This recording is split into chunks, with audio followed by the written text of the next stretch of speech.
atau murai di dahan dan koko ayam di kandang, dunia ini penuh dengan berbagai macam kesibukan.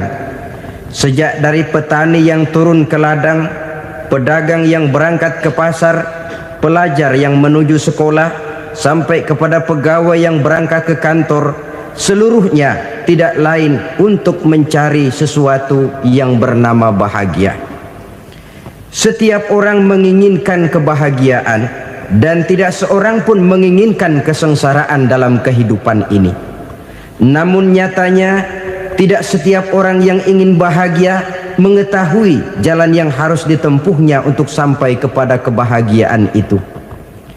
Maka pada kesempatan pertemuan kali ini, saya ingin menyampaikan sebuah hadis dari junjungan kita baginda Nabi besar Muhammad sallallahu alaihi wasallam yang termuat dalam kitab Mukhtarul Ahadits An-Nabawiyah, di mana beliau bersabda, arba'un min sa'adatil mar'i.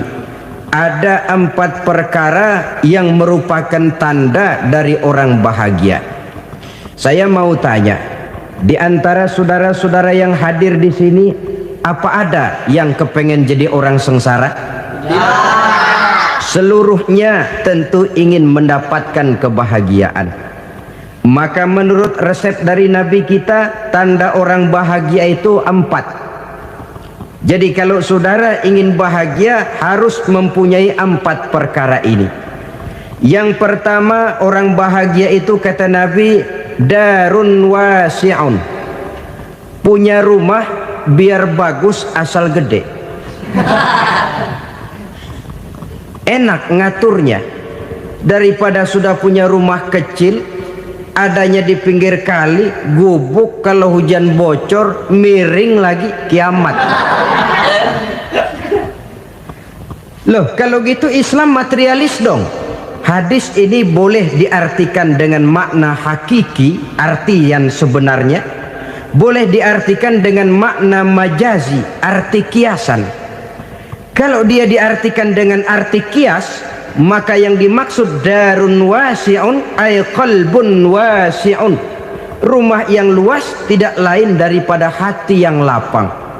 Karena di situ kunci kebahagiaan yang sebenarnya. Walaupun kita cuma tinggal di petak berukuran 2 kali 3 meter, kalau hati kita luas rasanya rumah itu. Tapi biar rumah kita halamannya saja puluhan ribu hektar, ada kolam renangnya, kamar tidurnya tidak lagi terhitung. Kalau hati yang menempati rumah itu sempit, maka akan terasa sempit jugalah rumah itu. Tempat bergantungnya tidak lain adalah hati. Marilah kita mencoba melihat berbagai pandangan orang tentang bahagia ini. Ada orang menyangka bahwa bahagia itu kalau dia mendapatkan harta yang sebanyak-banyaknya. Siapa yang banyak harta, dialah raja. Apa yang dia mau, seluruhnya bisa dibeli. Keamanannya, dia bisa menyewa petugas. Seluruh fasilitas untuk menyenangkan kehidupannya bisa dibeli. Pendeknya, hartalah segala-galanya dalam kehidupan. Sampai ada pepatah mengatakan, innad darahima fil amakini kulliha taksur rijala mahabatan wa jalala. Sesungguhnya harta, dinar, dirham, uang di mana-mana selalu bikin hebat orang yang memilikinya. Coba lihat, orang yang punya duit sama yang enggak punya duit, jangan gaya hidupnya, gaya jalannya aja lain.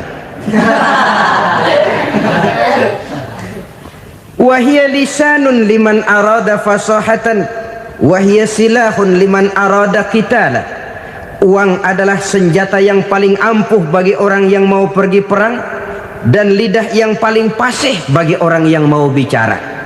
Kalau bicara dengan lidah macet, cobalah bicara dengan harta, lancar. Sampai ada pepatah demikian, segalanya bisa diatur dengan harta. Maka di kalangan orang yang berpandangan semacam itu, seluruh kegiatan hidupnya hanya terfokus kepada bagaimana mengumpulkan harta yang sebanyak-banyaknya. Tidak peduli halal haram, tidak kenal sore pagi siang dan malam, tidak sempat sujud, jauh dari agama, jauh dari kehidupan yang bersifat ruhaniyah, jauh dari Allah dan sebagainya, sampai dalam Al-Quran dikelompokkan dalam kelompok yang dinamakan lumazah. Allazi jama'a malahu wa 'addadah yahsabu anna malahu akhladah. Mereka mengumpul-ngumpulkan harta sebanyak-banyaknya dan menyangka bahwa harta yang banyak itu dapat mengekalkan hidupnya, mengekalkan kekayaannya, mengekalkan kebahagiaannya. Saudara hadirin yang berbahagia, kalau pandangan hidup ini benar, artinya kalau harta memang merupakan satu-satunya hal yang dapat membuat orang bahagia, tentu di rumah mewah tidak akan pernah ada tangis derita. Tentu di satu tempat di mana fasilitas hidup serba menunjang tidak ada yang namanya penderitaan. Tapi suka dan duka, sedih dan gembira, senyum dan tawa adalah milik setiap orang, baik dia punya harta maupun dia tidak punya harta. Nyatalah bahwa harta semata-mata bukan merupakan jaminan bahwa orang akan bahagia, walaupun tanpa harta orang sulit untuk bahagia. Saya mau cerita, ada orang super kaya, namanya Aristotle Onesius, raja tanker Yunani.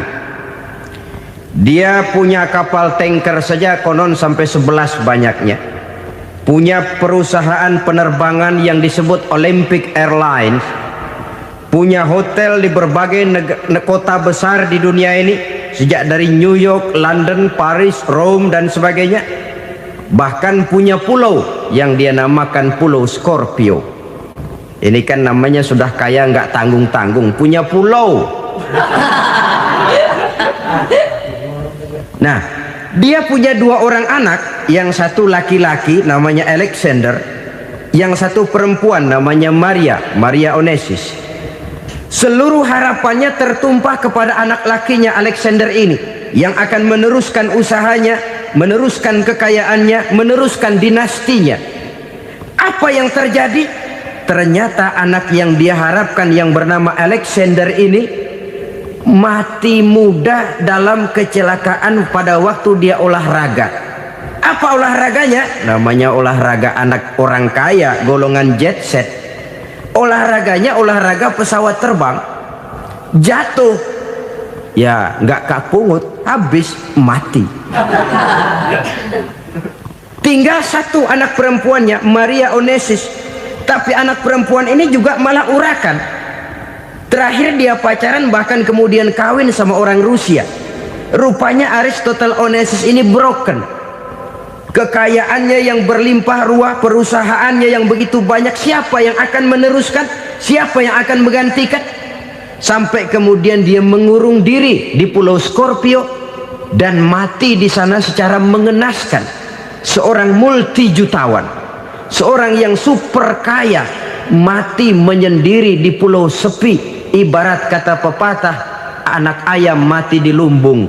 Bukan kekurangan makanan, keurugan makanan. Begitu kehidupan Aristotle Onesius. Dan banyak orang-orang yang sudah demikian kaya sampai dibingungkan oleh kekayaannya sendiri. Telusurilah kehidupan David Rockefeller misalnya, Henry Ford misalnya, Adnan Khashoggi misalnya. Multi jutawan yang kadang-kadang dibuat keder oleh kekayaannya sendiri. Pantas ketika Imam Ali ditawarkan orang, "Ya Ali, kalau kepadamu disuruh pilih ilmu atau harta, kau pilih mana?" Ya jelas pilih ilmu dong. Kenapa? Pertama, ilmu kalau kita berikan kepada orang lain tambah. Tapi harta kalau kita berikan kepada orang lain kurang. Saudara punya uang 10.000, dibagi orang 5.000, jelas uang saudara berkurang. Tapi saudara punya ilmu, diberikan kepada orang lain bisa, saudara pun makin mantap. Tidak lantas jadi bodoh karena ngajarin orang. Saudara bisa Fatihah lalu mengajarkan orang Fatihah, orang bisa, saudara pun makin hafal. Tidak lantas setelah diajarin orang ilmunya hilang. Begitu datang dia minta orang, tolong ajarin saya Fatihah, udah habis, nggak ada.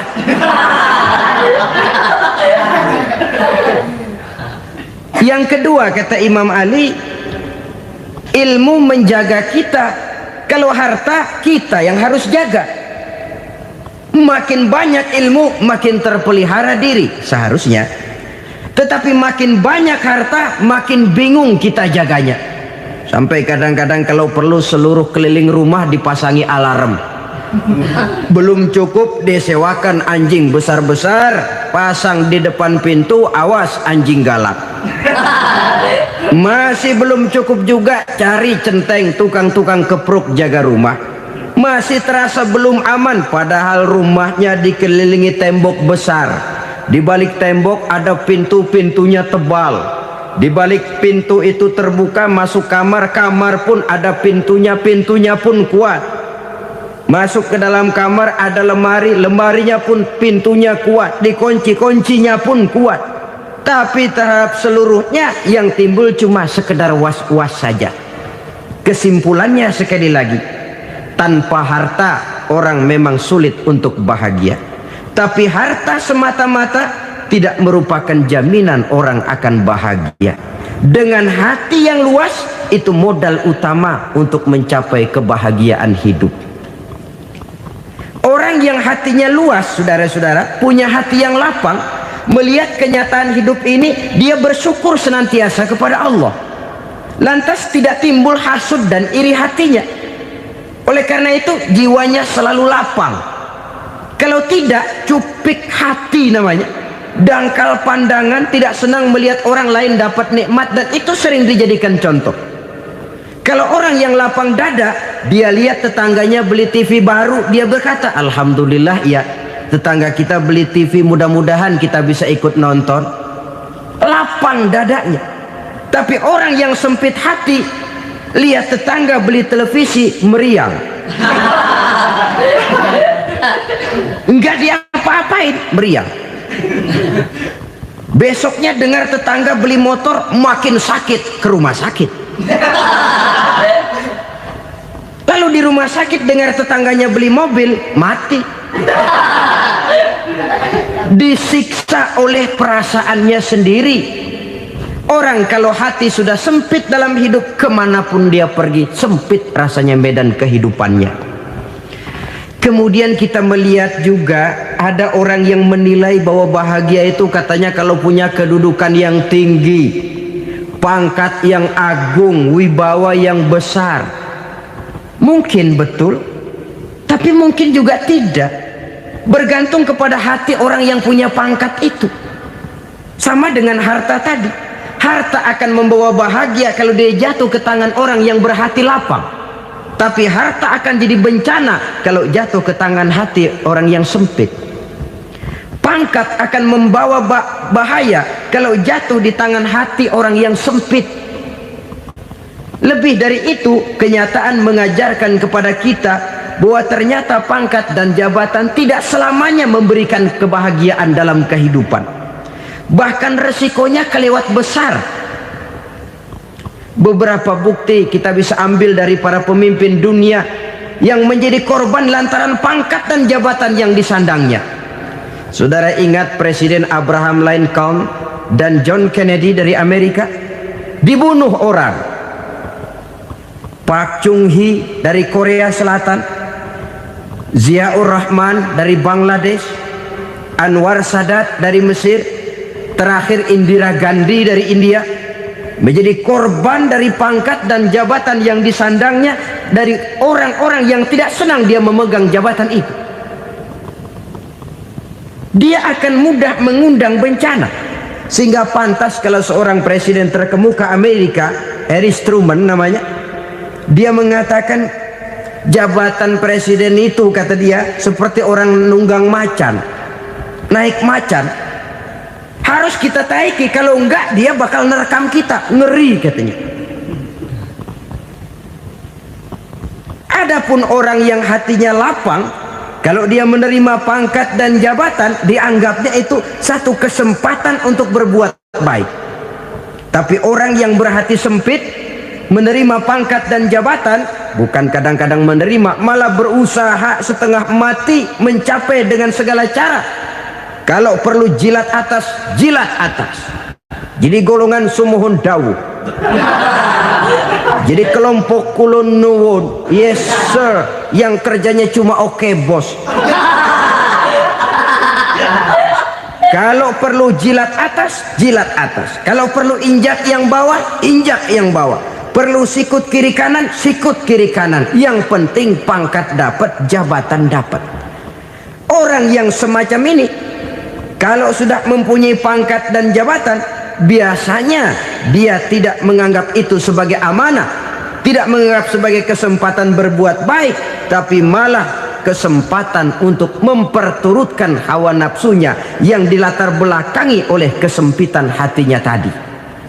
Apalagi kalau orang memperoleh pangkat karena banyak mengeluarkan uang, seakan-akan pangkat dan jabatan itu sekarang macam proyek pakai tender. Siapa yang berani bayar segini naik, nggak berani minggir.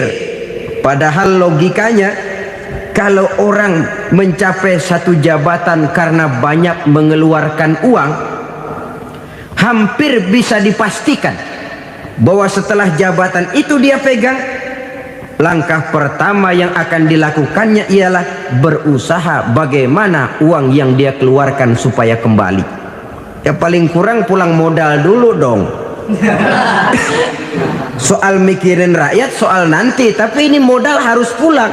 Itu celakanya kalau orang memperoleh pangkat dan jabatan cuma karena banyak mengeluarkan uang. Jarang orang yang mempunyai keyakinan dan pandangan bahwa pangkat dan jabatan merupakan amanah. Jadi sekali lagi, pangkat dan jabatan mungkin saja membawa kebahagiaan kalau jatuh ke tangan orang yang berhati lapang. Tapi bisa jadi bencana kalau dia jatuh ke tangan orang yang mempunyai hati yang sempit. Dan lagi-lagi stresnya hati yang lapang. Lalu sebagian orang, saudara, ada yang berpandangan katanya bahagia itu kalau jadi orang terkenal, mempunyai popularitas, menjadi idola di kalangan remaja, di kalangan orang tua, di segala lapisan masyarakat. Padahal makin populer orang makin terikat dia. Ya kalau macam kita ini kan nggak punya nama, nggak populer, tengah malam buta mau nongkrong di warung Tegal aman.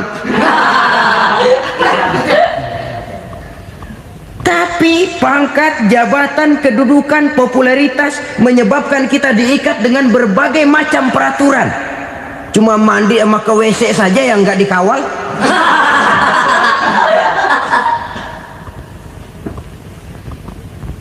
Benarkah popularitas, ketenaran membawa kebahagiaan? Mungkin ya, tapi mungkin juga tidak. Kenapa? Banyak orang-orang populer yang mengakhiri hidupnya secara tragis. Kita ambil beberapa nama. Di Amerika tahun 60-an ada bintang seksi paling terkenal yang dijuluki sex bomb, bom seks. Sampai sekarang jadi legenda, namanya Marilyn Monroe. Singkatan dobelnya itu inisialnya MM, Marilyn Monroe. Terkenal, top, sampai dia mati tahun 62. Namanya sekarang masih saja dibicarakan orang. Kenapa dia bunuh diri? Tidak punya hartakah dia? Banyak.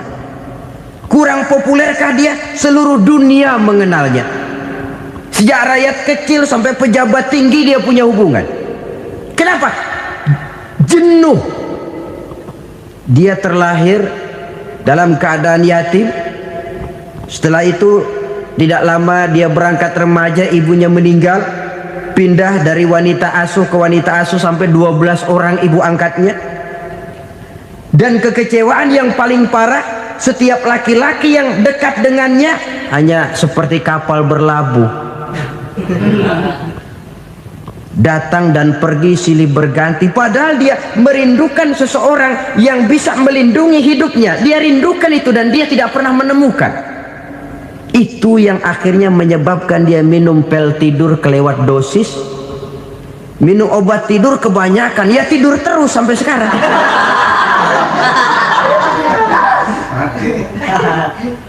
Dia mengakui,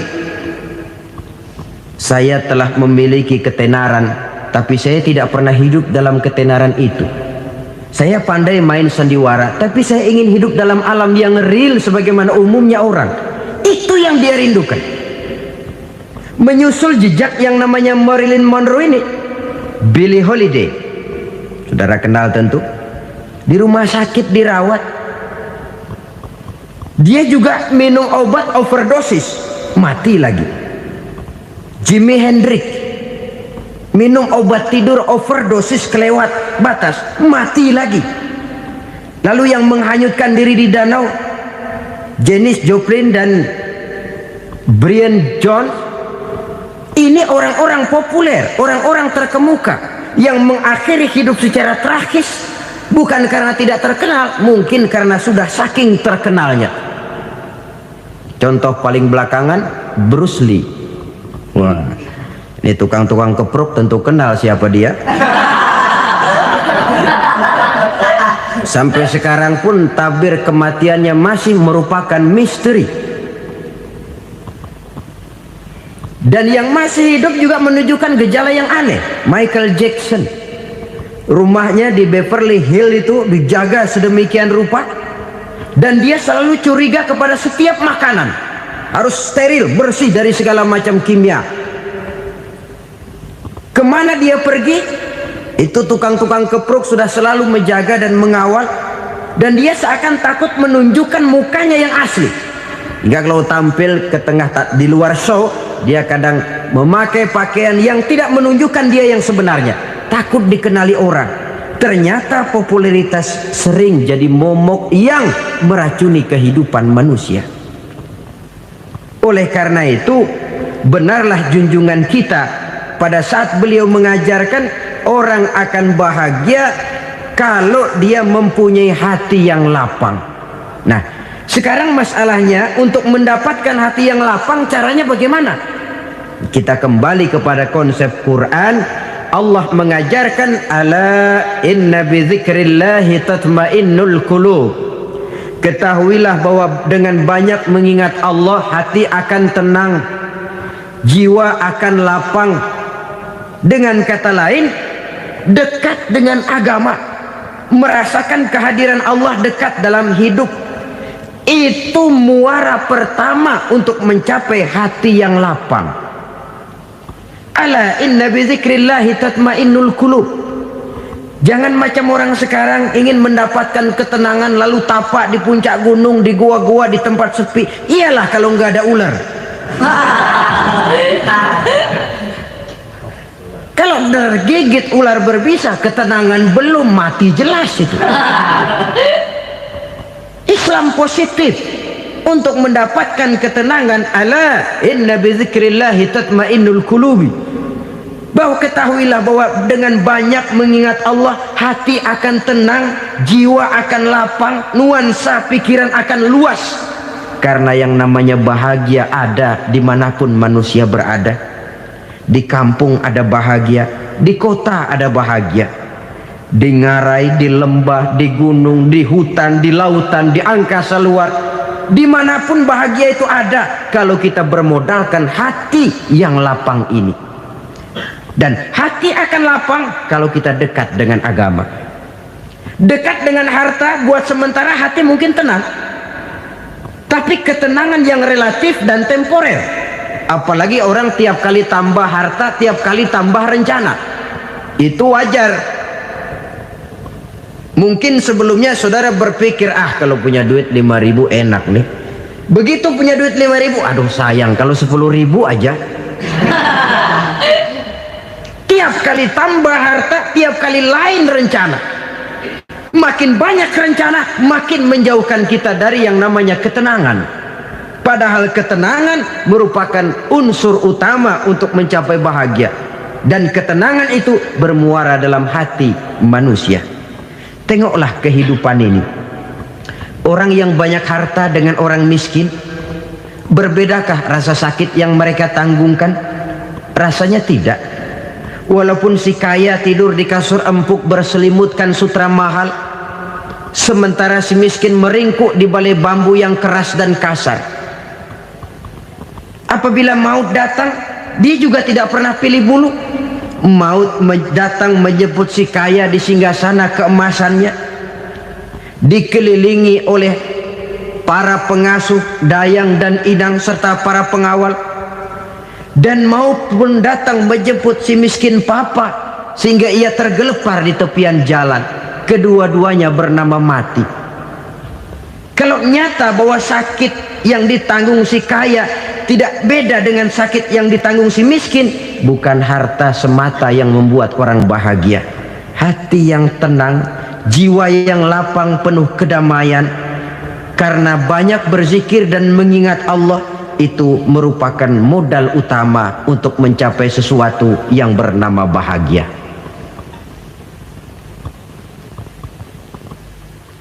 Saudara hadirin yang saya hormati, inilah yang pertama dari 4 ciri yang digambarkan oleh Nabi tentang tanda-tanda orang bahagia.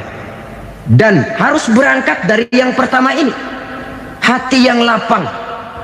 Ini yang harus kita miliki lebih dahulu, baru nanti akan menyusul kepada poin yang ketiga, kedua dan selanjutnya. Sebab kalau hati sudah terisi dengan jiwa yang lapang, seluruh persoalan insya Allah akan bisa kita atasi dengan sebagaimana mestinya. Yang kedua sekarang, tanda orang bahagia menurut baginda Nabi, markabun syariah. Orang bahagia itu, kata beliau, punya kendaraan biar cepat asal lancar. Artinya kemana dia mau pergi mudah. Apa maksud hadis ini? Kalau kita kaji lebih dalam, kendaraan itu kan alat transportasi. Transportasi tidak lain adalah usaha memudahkan komunikasi. Pindah dari situ kepada teori bahwa manusia adalah zon political, makhluk bermasyarakat yang tidak bisa memenuhi kebutuhan hidupnya secara sendirian.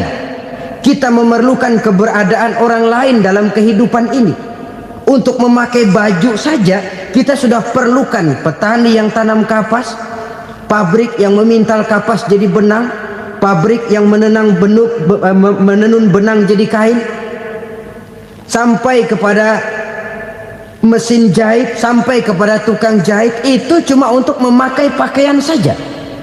Tidak seorang pun di antara kita yang sanggup memenuhi kebutuhan hidupnya secara sendiri. Kita perlu orang lain. Maka kebebasan dalam arti mutlak, kebebasan tanpa batas, itu tidak mungkin ada dalam kehidupan. Karena kita mengadakan yang disebut interaksi sosial. Setiap kegiatan kita tentu melibatkan orang lain. Menurut kita barangkali kita bebas jalan di jalan raya semaunya, tapi orang lain berkendaraan pun merasa bahwa ini ada juga jalan haknya, dan begitu selanjutnya.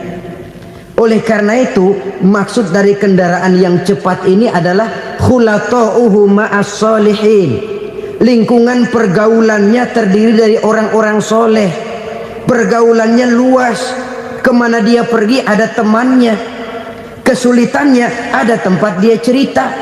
Dan kesulitan kalau sudah diceritakan kepada orang lain, taruh kata orang itu tidak bisa menolong, namun menceritakannya kepada orang yang kita percayai, kan paling kurang sudah mengurangi beban jiwa, mengurangi tanggungan batin, merasa masih ada tempat kita cerita. Maka lebih baik orang awam yang mau bergaul ketimbang orang setengah alim tapi ngunci pintu. Sebab nantinya akan timbul sikap picik, cupik pandangan, dan tidak luas menghadapi kenyataan dalam kehidupan ini. Namun yang harus kita garis bawahi, pergaulan memang mesti luas. Namun jangan sekali-kali lupa bahwa pergaulan sangat besar pengaruhnya dalam ikut membentuk kepribadian manusia. Sehari-hari bisa kita bilang, kalau kita dekat sama tukang minyak wangi, sekalipun nggak dibagi minyaknya, baunya tentu dapat. Betul? Tapi dekat sama tukang elas, walaupun nggak kena apinya, asapnya mesti kena. Kalau Syauqi mengatakan lebih jelas lagi, man asyaral asrafa asa musyarrafan wa muasyiral anzali ghairu musyarrafin. Awalam taral jildal hakira muqabbalan bisagri lamma sara jildal mushaf. Siapa yang bergaul dengan orang mulia, dia bakal ikut menjadi mulia. Tapi siapa yang berteman dengan orang hina, dia tidak bakal ikut menjadi mulia. Tidakkah kau lihat, kata Syauqi, kulit kambing yang hina pun dicium orang ketika menjadi kantong Quran. Kulit kambing hina, kalau dia sendirian gak ada yang mau cium. Tapi begitu dia bergaul dengan Quran, menjadi kantong Quran, dipakein minyak wangi, ditaruh di tempat yang tinggi, mau diambil dicium dulu, dibawa dengan penuh hormat dan hati-hati. Kulit kambing yang hina lantaran berteman dengan Quran, numpang mujur. Tapi coba lihat kalau kulit kambing berteman dengan kayu, jadi beduk, habis. Zohor dikemplang, asar dipukul. Itu pun sedikit saja, cuma salah milih teman. Yang temennya Quran dihormati orang, yang temennya kayu lantaran jadi beduk, gelap-gelap subuh orang udah kemplangnya.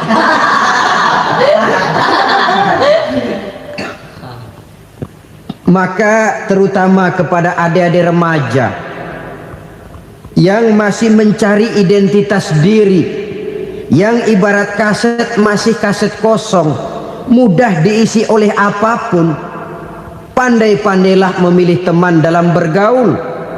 Karena banyak orang yang tadinya baik-baik, ketika terseret dalam pergaulan dengan orang yang tidak baik, kebaikannya menjadi lentur dan luntur. Tapi berapa banyak bajingan-bajingan tengik, orang-orang yang berlumur noda dan dosa, tiap hari melakukan maksiat, namun bergaul dengan orang yang baik-baik, pada akhirnya sedikit demi sedikit beringsut dan berangsur dia terbiasa mengikuti kebaikan-kebaikan. Saya tekankan ini kepada remaja karena mereka masih mencari identitas diri. Apa yang mereka lihat mereka mau, apa yang mereka dengar mereka ingin tahu. Coba lihat kehidupan remaja. Pulang nonton film Rambo, pengen jadi Rambo, gagah, maunya belekai melulu. Pulang nonton film Superman, pengen bisa terbang. Pulang nonton India, nyanyi melulu. Wajar, mereka masih mencari identitas diri. Saya ini sebenarnya siapa? Lingkungan, pergaulan akan membentuk itu. Karena itu pandai-pandailah bergaul, karena ia sangat besar pengaruhnya dalam ikut membentuk kepribadian manusia. Apalagi sifat yang jelek lebih cepat menularnya ketimbang sifat yang baik. Sifat yang baik, watak yang soleh itu lambat sekali untuk menular. Tapi yang tidak baik, kan prosesnya mah kalau remaja biasanya mula-mula dengar. Karena dengar lalu pengen tahu. Karena pengen tahu lalu ngeliatin. Begitu ngeliatin kan pengen nyobain. Setelah nyobain ketagihan. Nah ini prosesnya. Yang namanya ganja, morfin, narkotik, awalnya kan begitu. Mula-mula denger, katanya kalau sudah fly to the sky, sudah melayang ke langit, katanya disitulah puncak kebahagiaan. Mulanya cuma denger. Karena denger pengen tahu. Karena pengen tahu lalu ngeliat, kumpul sama orang yang suka ngeganja. Setelah ngeliat, nah pengen ngerasain. Begitu ngerasain enak juga, ketagihan. Kalau sudah ketagihan jadi penyakit kronis, bisa merembet kepada yang lain. Iya kalau orang tuanya mampu untuk beli morfin, beli ganja. Kalau tidak kan pikirannya ngayap, jemuran siapa ya gue sabet. Timbullah perbuatan-perbuatan negatif yang bermula dari salah pergaulan. Apalagi buat adik-adik remaja yang tinggal di kota-kota besar, yang pengaruh budaya, pengaruh kesenian, pengaruh struktur kehidupan yang nampak makin individualistis, di mana persaingan tajam, tensi ekonomi tinggi, orang mudah mengalami stres. Pandai-pandailah dalam bergaul, sekali lagi, karena ia sangat besar pengaruhnya dalam ikut membentuk kepribadian manusia. Orang bahagia punya kendaraan yang cepat, artinya punya pergaulan yang luas, dan lingkungan pergaulannya terdiri dari orang-orang yang soleh. Kemana dia pergi, ada teman. Kesulitannya, ada tempat dia cerita. Tapi kalau sudah menyendiri, hidup sendiri, kesulitan dipikiri sendiri, bisa mati belum waktunya. Tidak ada tempat berbagi rasa, tidak ada tempat bercerita, tidak ada tempat mengurangi beban dalam kehidupan. Pantas betul kalau Islam sangat menggalakkan dan menganjurkan orang kalau sudah sampai waktunya itu untuk melangsungkan nikah. Kata Nabi, ya ma'syaras syabab man istata'a minkumul ba'at falyatazawwaj. Hai para pemuda, kalau sudah mampu memberi nafkah, kawinlah, nikahlah kamu. Kenapa? Sudah ada teman hidup, tempat berbagi rasa. Kesulitan kalau ada tempat cerita akan lebih ringan ketimbang kita telan sendiri, walaupun bobot kesulitannya sama beratnya. Saudara-saudara kaum muslimin rahimakumullah, inilah ciri yang kedua, punya kendaraan biar cepat asal lancar. Kemana kita mau pergi gampang. Dengan kata lain, setelah hati yang luas, pergaulan yang luas. Dua. Yang ketiga sekarang, tanda orang bahagia itu menurut Nabi, misbahun mudhi'un, punya lampu yang terang. Oh, itu enggak problem. Sekarang sudah zamannya listrik masuk desa, Pak. Lampu sudah terang semua. Betul, kalau itu yang dimaksud. Tapi tidak cuma itu. Karena lampu yang dimaksud di sini, lampu yang akan menerangi seluruh perjalanan hidup. Dan perjalanan hidup itu sudah dimulai sejak kita terlahir ke alam ini, sampai masuk ke alam barzah, kumpul di padang mahsyar, sampai ke akhirat. Lampu yang menerangi itu yang diperlukan. Kalau lampu, katakanlah yang paling top sekarang kan lampu jenis Mercury. Taruhlah itu di rumah kita, dia cuma menerangi rumah kita, menerangi hati pun tidak sanggup. Bila kita masuk ke alam barzah, alam kubur, sanggupkah si Mercury yang begitu terang menerangi alam barzah kita? Tidak sanggup lagi. Sanggupkah lampu yang ratusan watt, bahkan puluhan ribu watt menerangi kehidupan di padang mahsyar? Tidak akan sanggup lagi.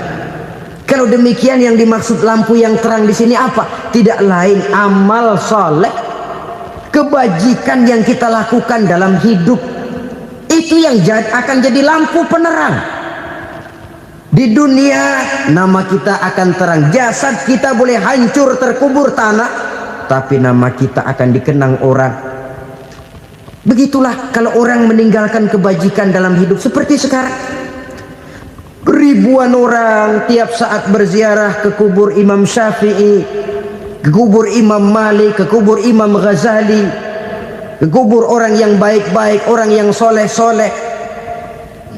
Kebajikannya yang ditinggalkan, yang mengukir namanya dengan tinta emas, sehingga saudara sudah terbaring di alam kubur.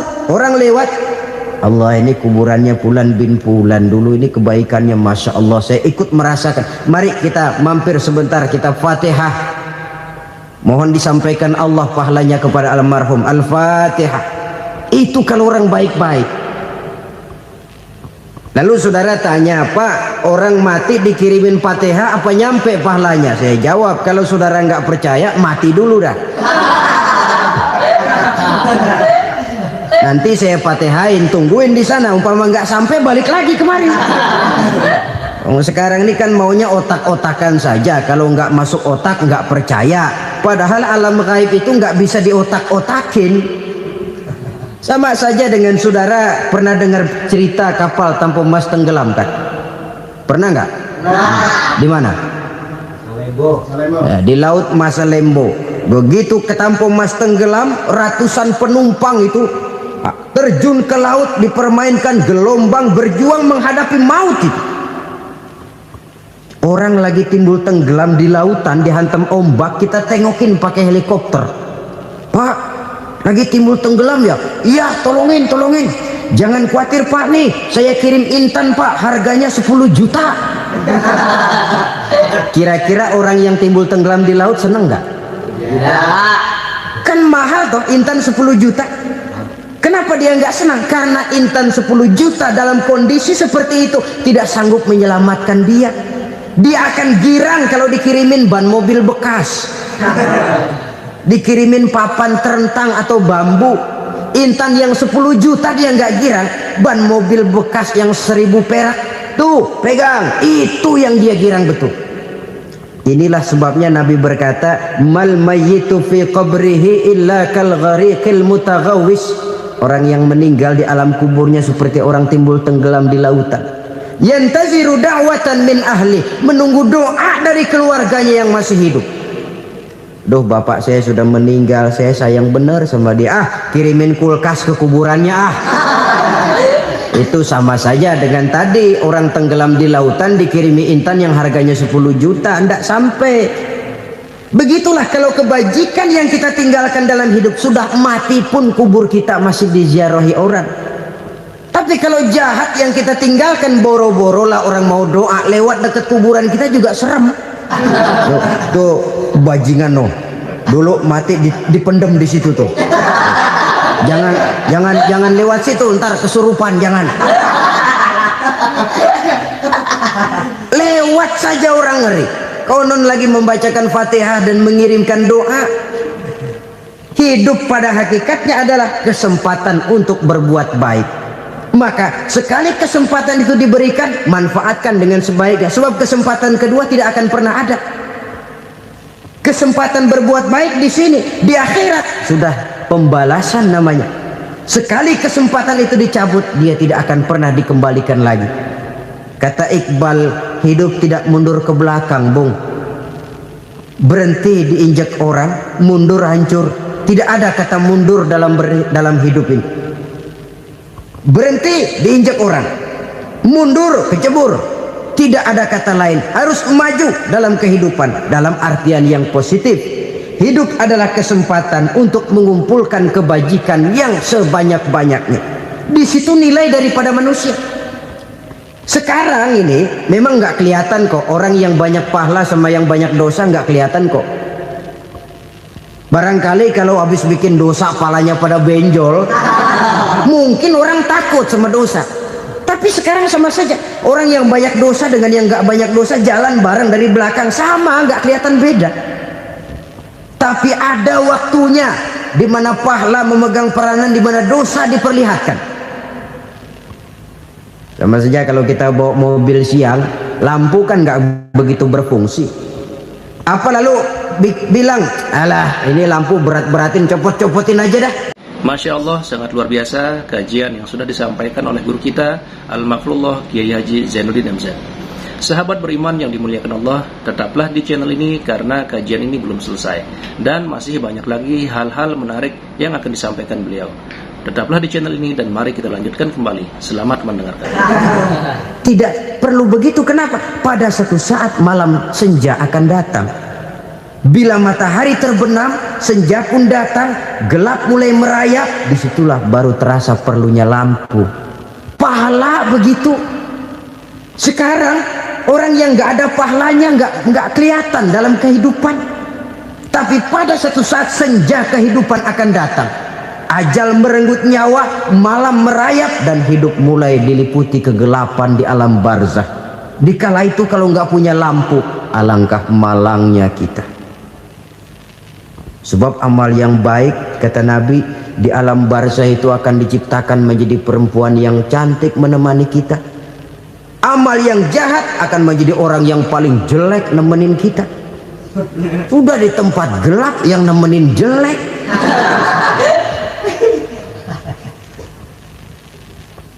Kaum muslimin rahimakumullah. Kalau demikian masalahnya, tergantunglah kita pandai memanfaatkan waktu. Al-waktu kasayf, waktu itu cepat sekali. Yang namanya waktu itu tahu-tahu. udah tahun 87. Tahu-tahu udah begitu. Tahu-tahu yang kemarin anak-anak sekarang udah pada punya anak. Tahu-tahu saja itu. Begitu cepat waktu berlalu. Kalau tidaklah pandai kita memanfaatkannya, akan rugi kita. Nabi bersabda, "Man kana yaumuhu khairun min amsihi fahuwa rabih." Barang siapa yang hari ini lebih baik daripada hari kemarin, itu orang untung.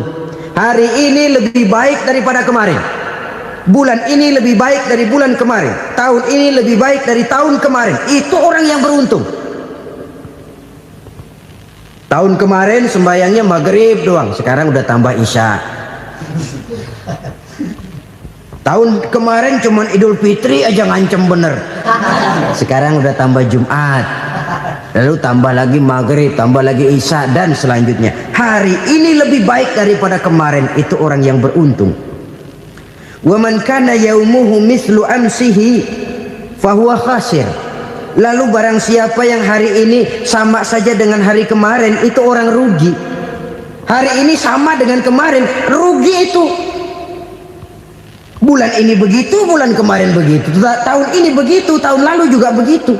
Rugi itu orang. Rugi apa? Rugi umur. Umur tambah, amalan gak pernah tambah. Dan saya pikir lebih merupakan azab ketimbang nikmat kalau orang dikasih panjang umur cuma untuk numpuk dosa. Mending mana? Panjang umur banyak dosa sama pendek umur dikit dosa? Mending mana? Mending mana? Ya, paling mending tentu panjang umur banyak pahala. Tapi kalau tidak, sekali lagi, lebih merupakan azab ketimbang nikmat kalau orang diberikan panjang umur tapi cuma untuk sekedar menumpuk dosa. Kehilangan kesadaran bahwa dunia bukan terminal akhir dari satu perjalanan. Dia cuma halte di mana kita berhenti sebentar untuk menuju kepada terminal yang hakiki. Saudara-saudara kaum muslimin rahimakumullah, inilah lampu yang akan menerangi kehidupan. Amal yang kita lakukan di dalam kehidupan. Jadi yang dimaksud dengan lampu yang terang, kebajikan yang kita kerjakan dalam hidup. Nah, setiap orang di awal tadi saya bilang ingin bahagia. Bahagia itu kan hakikatnya kumpulan senang dan selamat. Senang, selamat. Apa bedanya? Senang tapi tidak selamat, nggak bahagia. Selamat tapi nggak senang, nggak bahagia orang.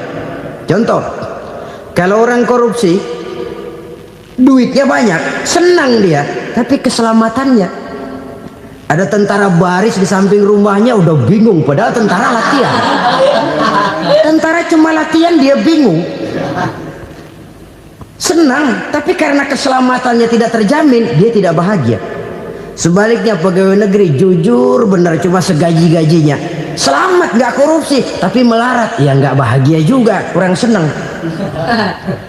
Kesenangan dan keselamatan untuk dunia saja, ya sekali lagi, kalau cuma sekedar untuk dunia saja, bisa dibeli pakai uang. Bisa dibeli pakai uang. Saudara ingin selamat, bisa dibeli pakai uang. Saudara ingin senang, bisa dibeli dengan uang. Tapi setelah mati, masuk ke alam barzah, habis kekuasaan uang. Nggak bisa lagi beli keselamatan pakai uang. Tidak mungkin lagi membeli kesenangan dengan uang. Di situ pahala yang megang peranan. Makin banyak pahala, makin banyak saham untuk membeli kesenangan dan keselamatan, untuk memperoleh yang namanya bahagia. Dan jangan lupa loh, di alam barzah kita nggak sebentar, menunggu datangnya kiamat. Loh iya, kalau kita begitu dikuburin terus kiamat datang, untung. Tapi kalau masih harus 1000, 2000, puluhan ribu tahun yang akan datang, dalam satu penantian yang begitu lama, tanpa saham untuk memperoleh kebahagiaan, satu kemalangan yang tidak ada pernah putus-putusnya. Janganlah tergelincir oleh kebahagiaan sebentar yang menipu dengan mengorbankan kebahagiaan hakiki yang berjangka panjang. Apa artinya senyum sejenak kalau harus ditebus dengan tangis seumur hidup? Biarlah kita minum jamu, pahit memang, getir memang, tapi kan besok badan sehat. daripada sekarang minum sirup. Manis memang, enak memang, tapi bibir pada jontor besok. Sirawan, batuk, nggak karu-karuan. Banyak orang tertipu oleh kesenangan yang sebentar, padahal laisa kullu ma yalma'u zahaban. Belum tentu semua yang berkilat itu emas, belum tentu semua yang gemerlap itu intan. Karena itu marilah manfaatkan kesempatan yang diberikan Allah ini untuk mengumpulkan kebajikan yang sebanyak-banyaknya. Yang terakhir sekarang, yang keempat, tanda orang bahagia kata Nabi. Zaujatun salihah. Orang bahagia itu tanda yang keempat kata Nabi, punya istri biar cakep asal taat. Sudah surga itu sudah. Cakep taat. Istri kayak gitu, kalau belum mati jangan dikuburin dulu itu. Sudah cakep taat lagi, tapi kadang-kadang enggak, udah jelek ngadat melulu. Apa yang mau dipilih? Sebab itu Quran mengatakan istri pakaian untuk suami, suami pakaian untuk istri. Kenapa suami istri diibaratkan pakaian? Alangkah tingginya gaya bahasa Quran ini. Suami istri teman hidup, hidup perjalanan panjang. Sejak kita dalam rahim sudah ada hidup kan di sini. Sampai ke alam dunia, masuk ke alam barzah, kumpul di padang mahsyar, sampai menuju akhirat, itu perjalanan hidup. Carilah istri atau suami teman hidup yang membawa manfaat tidak hanya kehidupan di dunia ini, sampai di alam barzah, sampai di padang mahsyar. Suaminya mungkin meninggal lebih dulu, atau istrinya mungkin meninggal lebih dulu, tapi suami atau istri yang masih hidup berbuat kebajikan. Suami saya meninggal, ada hartanya, saya sedekahkan, niat pahala untuk almarhum suami saya. Ini teman hidup, tidak dibatasi dan tidak bisa dipisahkan oleh maut sekalipun. Zohirnya mungkin pisah, badannya mungkin pisah, tapi hatinya, jiwanya, kebersamaannya dalam menghadapi kehidupan. Karena itu saudara-saudara, bahasa Quran indah. Suami istri diibaratkan seperti pakaian. Apa fungsi pakaian? Pertama, pakaian jadi kebanggaan. Artinya suami harus menjadi kebanggaan istri, istri harus jadi kebanggaan suami.